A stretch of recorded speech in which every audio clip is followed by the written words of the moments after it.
भाग 4 में आप सबों का हार्दिक अभिनंदन है। मेरे प्रिय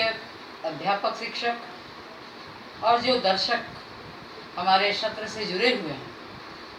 इस सत्र में बहुत ही महत्वपूर्ण एक मुद्दा आया जो बड़ी सामयिक है। और आज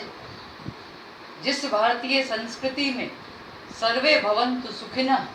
सर्वे सन्तु निरामया, अर्थात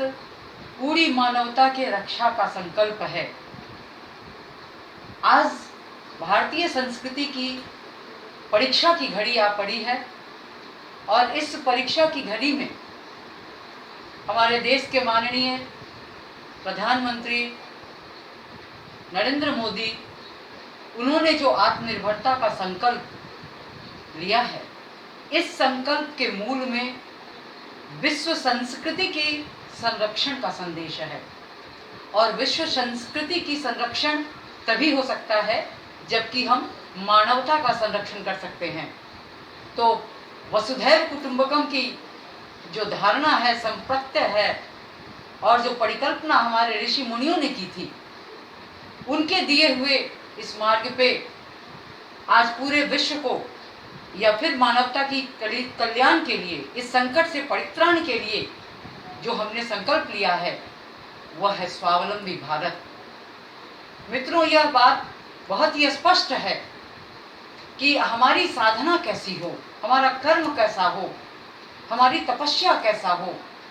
हम किस प्रकार श्रम करें, किस प्रकार मेहनत करें। तो इसके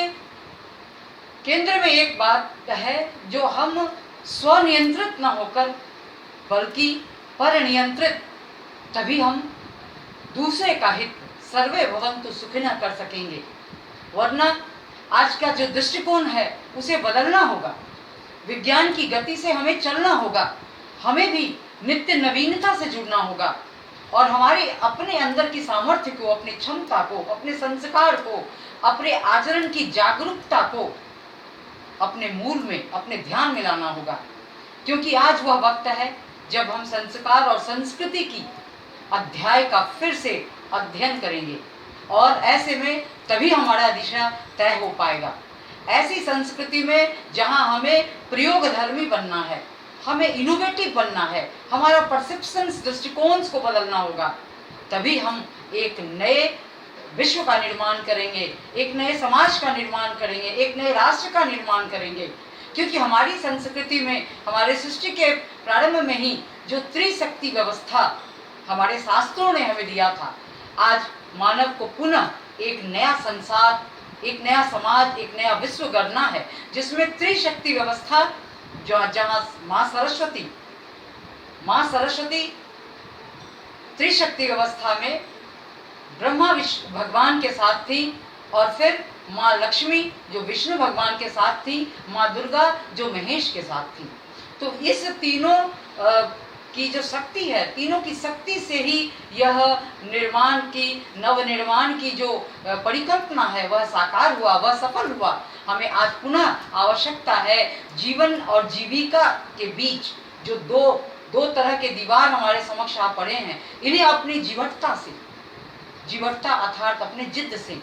अपने संकल्प से, अपने निश्चय से और अपने संस्कार से हमें उसे जीतना होगा। जिजीविषा का अर्थ होता है जीने की फिर से तमन्ना उत्पन्न करना होगा,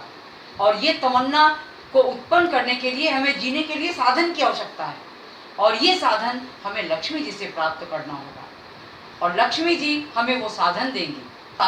हमें वो साधन लक्ष्मी जी से प्राप्त होगा। और ऐसे साधन के मार्फत के द्वारा हमें जिन मार्गों का चयन करना है, जिन पथ पे स्वयं को एक गंतव्य के रूप में अपना एक लक्ष्य देखना है, उस पथ पे जाकर हमें अपने आप को सक्रिय करना होगा, अपने अंदर की प्रचंड अपुल्य अक्षय ऊर्जा स्रोत को जगाना होगा, अपने संस्कार की श्रेष्ठता के माध्यम से। ये संस्कार की श्रेष्ठता ही हमारी संस्कृति की श्रेष्ठता है, उसके माध्यम से ही ये प्रचंड पुरुषार्थ, शौर्य, पराक्रम का पुनः जागरण होगा।